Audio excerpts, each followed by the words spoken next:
It was near Halloween time, and my friends and I were telling ghost story.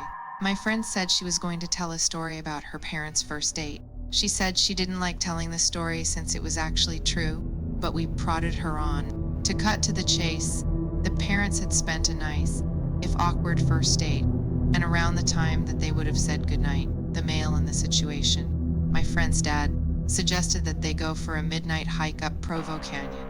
He apparently knew the place, since he had done a fair amount of rock climbing in the area. So the two drove up the mouth of the canyon, got out of their cars, and started hiking under just the light of the stars since it was a new moon.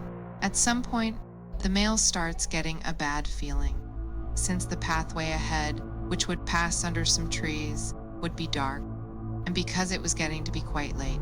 He ignores the feeling and presses on. In later rehearsing of the story, the female would say that she had felt the same feeling at what was probably the same time, though she didn't know the trail as he did. A minute later, the feeling came back to the male. He ignored it again and started walking a bit of the way into the trees when his foot hit something soft in the middle of the path. Under the trees, it was too dark to see just what this soft thing was, and the feeling came back stronger than ever. Instead of finding out what his foot had bumped into, he and the female both agreed to hightail it out of there. Years later, after being married for some time, they were watching an interview with the serial killer Ted Bundy. In response to a question asking him to describe the time that he felt the closest to being caught, he explained about the night that he lured a girl into Provo Canyon and had just killed her when he heard some people coming up the trail.